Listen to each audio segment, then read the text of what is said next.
नमस्कार विद्यार्थी मित्रों, कक्षा 10 विषय हिंदी के वर्ग में आपका हार्दिक स्वागत है। आज हम पाठ नंबर 8 सुधा मूर्ति, जिनका साहित्य प्रकार है जीवनी, पढ़ेंगे। मित्रों, सबसे पहले हम साहित्य प्रकार के बारे में जानेंगे कि जीवनी किसे कहते हैं, जीवनी का अर्थ क्या होता है।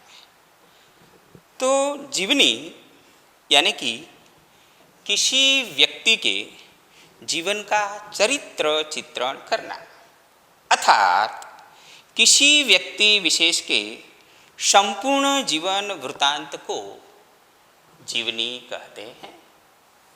अंग्रेजी में उन्हें बायोग्राफी के नाम से जाना जाता है। बायोग्राफी का अर्थ जीवनी। तो मित्रों, जीवनी इतिहास, साहित्य और नायक की त्रिवेणी होती है। तो ऐसी ही आज जीवनी साहित्य प्रकार में हम एक सुधा मूर्ति के बारे में पढ़ेंगे। तो ध्यान रखिए, आप सभी विद्यार्थी मित्रों, आप अपनी पाठ्यपुस्तक खोल दीजिए और पाठ में अक्षरशः उनका यानी कि वांचन कीजिए और ध्यान रखिए। मित्रों, आज की नारी प्राचीन काल की नारी नहीं रह गई। प्राचीन काल में महिलाओं के लिए विभिन्न कारणों से शिक्षा और विकास के अवसर उपलब्ध नहीं थे। वह पुरुष प्रधान समय था। तब महिलाओं के लिए बहुत कम क्षेत्र उपलब्ध थे। इसलिए लोगों की धारणा बन गई थी कि महिलाएं कुछ निश्चित कार्य ही कर सकती हैं। आज महिलाओं के लिए शिक्षा, तकनीकी, राजनीति, व्यवसाय, विज्ञान आदि हर क्षेत्र खुले हैं। प्रत्येक क्षेत्र में महिलाएं पुरुषों के साथ कंधे से कंधा मिलाकर कार्य कर रही हैं। आज के ज़माने में महिलाओं के लिए कोई भी कार्य करना कठिन नहीं रह गया है। स्त्रियों को पुरुषों के बराबर ही शिक्षा एवं विकास के अवसर आज उपलब्ध हैं। आज वे प्रत्येक क्षेत्र में काम कर रही हैं और कुशलता भी प्राप्त कर रही हैं। इसीलिए लिंग और जाति भेद महिलाओं के विकास में आड़े नहीं आना चाहिए। यही ये जीवनी का यानी कि सारांश है। इसलिए आज हम शुरू करेंगे सुधा मूर्ति के बारे में। हम प्रस्तुत पाठ में सुधा मूर्ति ने यह सिद्ध करने का प्रयास किया है कि स्त्रियों के लिए कोई भी कार्य असंभव नहीं है। सुधा मूर्ति महिलाओं के लिए प्रेरणा मूर्ति है। सुधा मूर्ति महिलाओं के लिए प्रेरणा मूर्ति है। सुधा मूर्ति ने इंजीनियर के रूप में कार्य किया। बाद में संशोधन, तकनीकी क्षेत्र, चिकित्सा, लेखन के क्षेत्र में बड़ा योगदान दिया। महिला सशक्तिकरण के क्षेत्र में सुधा मूर्ति का योगदान महत्वपूर्ण है। ऐसी सुधा मूर्ति का जन्म के बारे में हम जाने तो जन्म 19 अगस्त 1950 में शिगोन यानी कि कर्नाटक में हुआ था। तो मित्रों, अब पाठ्यपुस्तक पर ध्यान रखिए। अप्रैल 1974 की बात है। बेंगलुरु में गर्मी पड़ने लगी थी। भारतीय विज्ञान संस्थान के परिसर में गुलमोहर के बड़े बड़े वृक्ष लाल रंग का फूलों से लदे झूम रहे थे। कब की बात है? अप्रैल 1974 की। बेंगलुरु में ज़्यादा गर्मी थी और भारतीय विज्ञान संस्थान के परिसर, शब्दार्थ पर ध्यान रखिए,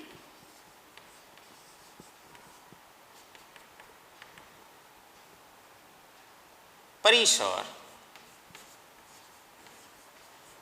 यानी कि आंगन, आंगन में गुलमोहर के बड़े बड़े वृक्ष लाल रंग का फूलों से लदे झूम रहे थे। कंप्यूटर विज्ञान की कक्षा समाप्त कर एक छात्रा हॉस्टल की ओर जा रही थी कि उसकी दृष्टि नोटिस बोर्ड पर लगे एक विज्ञापन पर पड़ी। कंप्यूटर विज्ञान की कक्षा समाप्त कर एक छात्रा, वह कौन थी? सुधा मूर्ति। सुधा मूर्ति यानी कि हॉस्टल की ओर जा रही थी कि उसकी दृष्टि नोटिस बोर्ड पर लगे हुए विज्ञापन पर पड़ी। विज्ञापन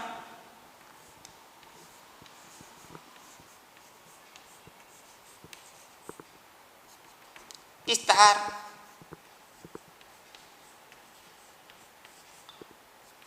अंग्रेजी में एडवर्टाइजमेंट।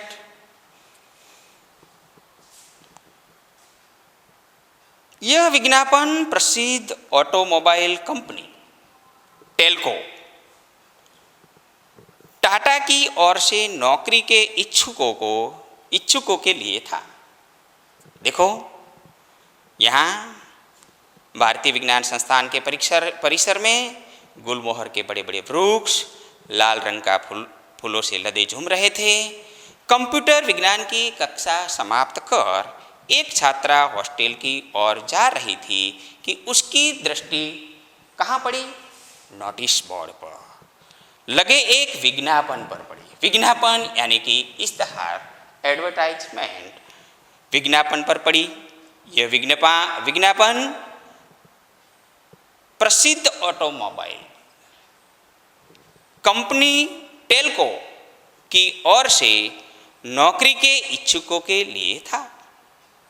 यह विज्ञापन किस कंपनी की थी? टेल्को कंपनी की। किसके बारे में?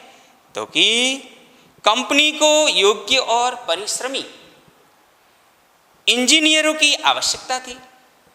टेल्को कंपनी में योग्य और परिश्रमी इंजीनियरों की आवश्यकता थी। मगर चौंकाने वाली बात थी कि विज्ञापन में छोटे अक्षरों में लिखी अंतिम पंक्ति, अंतिम पंक्ति में क्या लिखा हुआ था? ध्यान रखिए पाठ्यपुस्तक पर। महिला उम्मीदवार आवेदन न भेजे। टेल्को कंपनी की विज्ञापन में योग्य और परिश्रमी इंजीनियरों की आवश्यकता थी, इसीलिए विज्ञापन दिया गया था। और विज्ञापन में छोटे अक्षरों में लिखी अंतिम पंक्ति बहुत चौंकाने वाली थी। क्या लिखा हुआ था?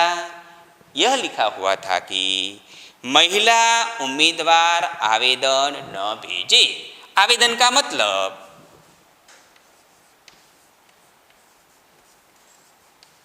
आवेदन, अर्जी। दूसरा अर्थ होता है निवेदन। तो चौंकाने वाली बात क्या थी? महिला उम्मीदवार आवेदन न भेजे। यहां सुधा मूर्ति बार बार यही, एक बार नहीं, उसने एक बार नहीं 2 बार बताया। क्या बताया? छोटे अक्षरों में लिखी अंतिम पंक्ति, महिला उम्मीदवार आवेदन न भेजे। किसने 2 बार बढ़ाया? सुधा मूर्ति ने। उसने एक बार नहीं 2 बार बढ़ाया। हाँ, यही तो लिखा था। उसे नौकरी की कोई आवश्यकता नहीं थी।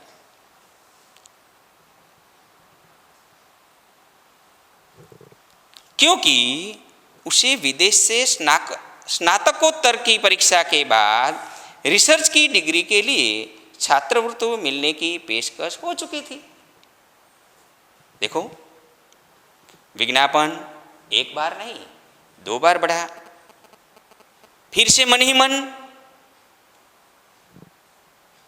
कहते हैं हाँ यही तो लिखा था, उसे नौकरी की कोई आवश्यकता नहीं थी, क्योंकि उसे विदेश से स्नातकोत्तर परीक्षा के बाद रिसर्च की डिग्री के लिए छात्रवृत्ति मिलने की पेशकश हो चुकी थी।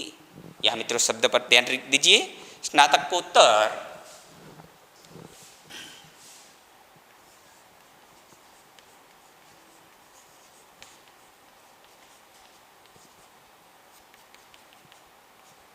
इसका अर्थ होता है स्नातक होने के बाद की पढ़ाई। स्नातक होने के बाद की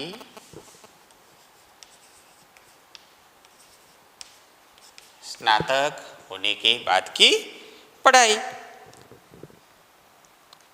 दूसरा शब्द है छात्रवृत्ति।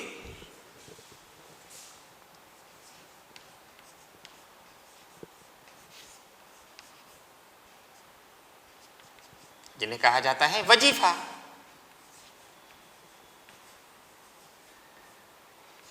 वजीफा यानी कि छात्रवृत्ति। आवश्यकता, आवश्यकता शब्द का विरोधी बनता है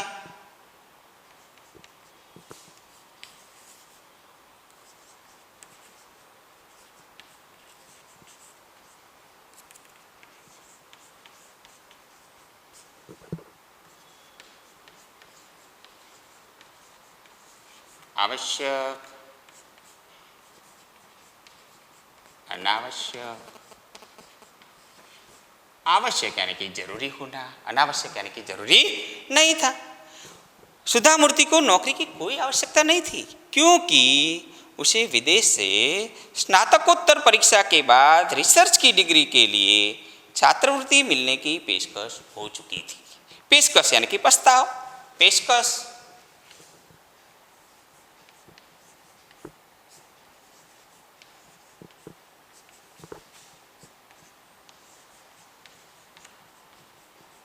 प्रस्ताव। वह स्वयं भी विदेश जाकर उच्च शिक्षा प्राप्त करना चाहती थी। सुधा मूर्ति स्वयं विदेश जाकर उच्च शिक्षा प्राप्त करना चाहती थी, परंतु यहाँ यह भेदभाव विज्ञापन में उन्हें देखा कि महिलाओं के लिए यानी कि महिला उम्मीदवार आवेदन न भेजे। यह स्त्री पुरुषों में इतनी असमानता देखकर, पढ़कर बात उसे कुछ पची नहीं। किसको? सुधा मूर्ति को। बार बार वही यही शब्द सोचती रही कि स्त्री पुरुषों में इतनी असमानता। समानता शब्द का विरोधी बनता है समानता और समानता।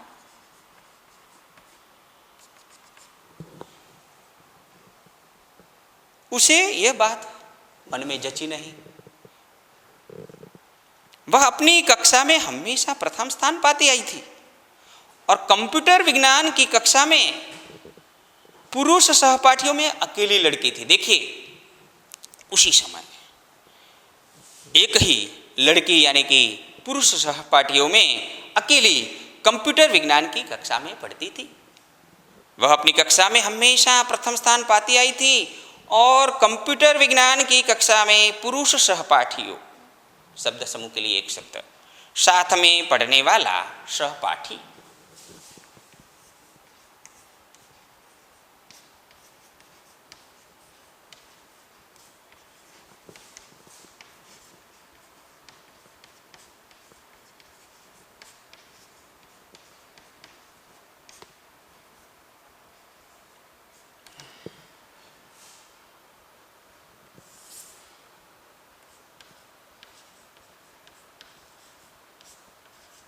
साथ में पढ़ने वाला।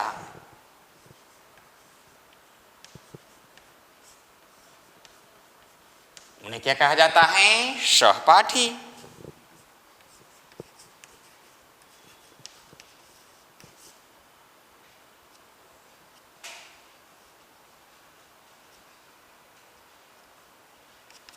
सहपाठी, साथ में पढ़ने वाला, सहपाठी।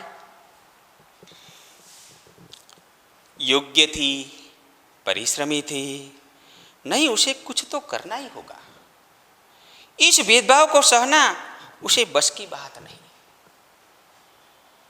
कौन सा भेदभाव? स्त्री और पुरुष के बीच का भेदभाव। क्या बढ़कर उन्हें पता चला?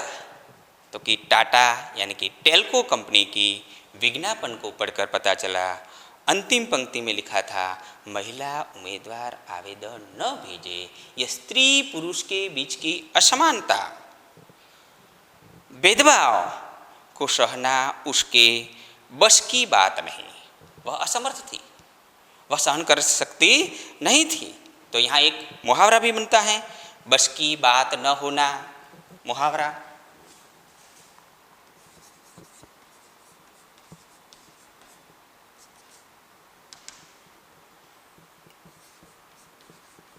बस की बात न होना, इसका मतलब क्या होता है? असमर्थ होना।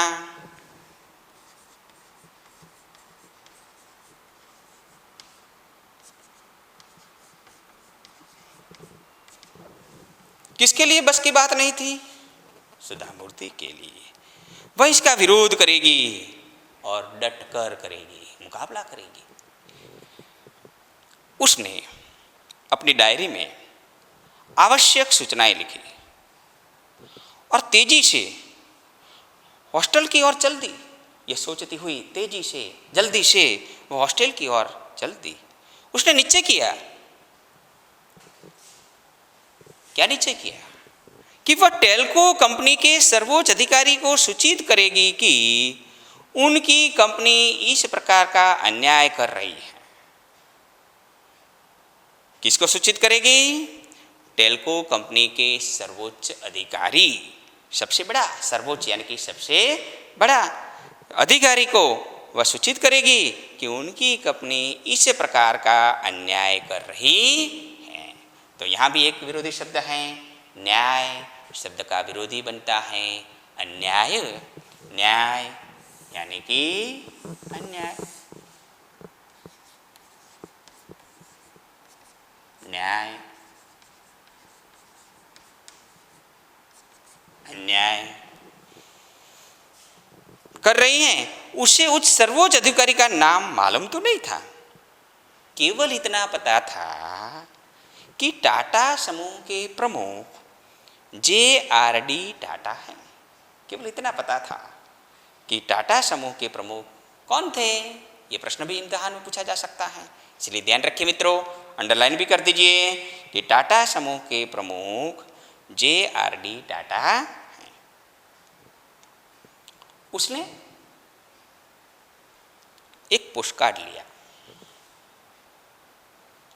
और JRD टाटा को संबोधित करते हुए लिखा। क्या लिखा?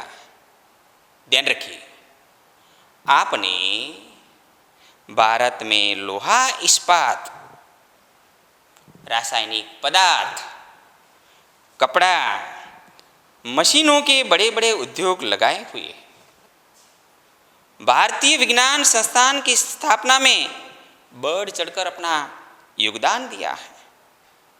सौभाग्य से मैं उसी संस्थान में पढ़ रही हूं।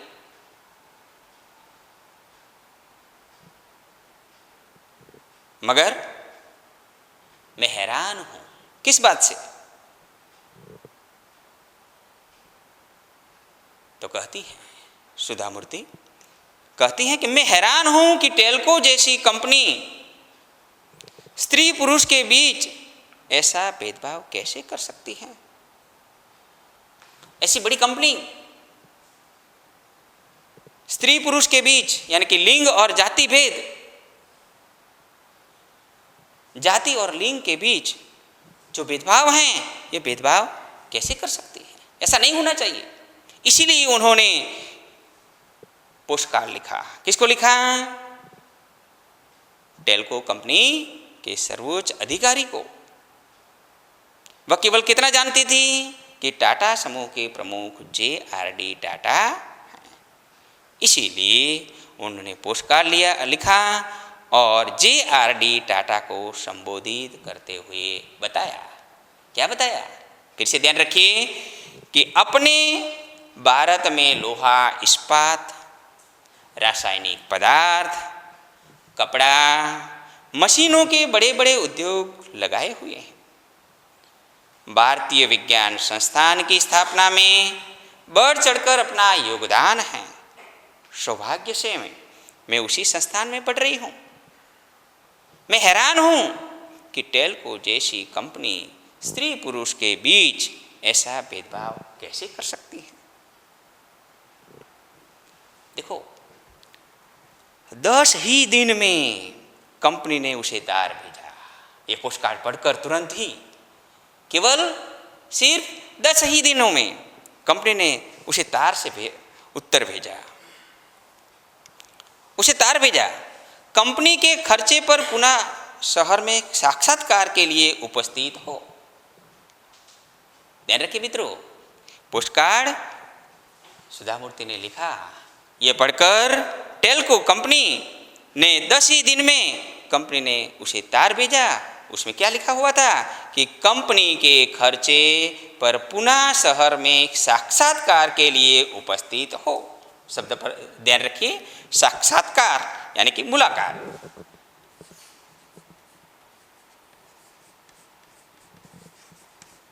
साक्षात्कार, मुलाकात के लिए उपस्थित। उपस्थित यानी कि हाजिर। उपस्थित यानी कि हाजिर हो। हाजिर का मतलब होता, उपस्थित का विरुद्धार्थी बनता है अनुपस्थित। उसका अर्थ होता है गैर हाजिर। साक्षात्कार के लिए उपस्थित हो। आवश्यक तैयारियों के साथ वह लड़की पुनः पहुंची। साक्षात्कार आरंभ हुआ। काफी तकनीकी प्रश्न पूछे गए जिनके वह सही सही उत्तर देती गई। देखो, आप जानते ही हैं, आगे भी हम पढ़ गए हैं कि वह अपनी कक्षा में हमेशा प्रथम स्थान पाती आई थी। तो यहां कंपनी में भी साक्षात्कार में यानी कि इंटरव्यू में जो भी प्रश्न पूछे गए जिनके वह सही सही उत्तर देती गई, तभी एक बुजुर्ग सज्जन ने स्नेहमयी वाणी में कहा। क्या कहा? तुम जानती हो कि हमने महिला उम्मीदवार आवेदन न भेजे क्यों लिखा था? क्योंकि यहाँ फैक्ट्री में मुख्य कार्यस्थल पर किसी महिला की नियुक्ति नहीं होती। यहाँ फैक्ट्री यानी कि कारखाना, ये फैक्ट्री में मुख्य कार्यस्थल पर किसी महिला की नियुक्ति यानी कि तैनाती नहीं होती थी। तुम्हारी जैसी मेधावी यानी कि बुद्धिमान, तुम्हारे जैसी बुद्धिमान लड़कियों को अनुसंधानशालाओं में जाकर कार्य करना चाहिए। तुम्हारे जैसी बुद्धिमान लड़कियों को अनुसंधान यानी कि खोज, अनुसंधान का मतलब क्या होता है? खोज करने जैसी, जांच पड़ताल करने वाली शालाओं में जाकर कार्य करना चाहिए। यहाँ तक रखिए, नेक्स्ट वीडियो में हम आगे पढ़ेंगे। धन्यवाद।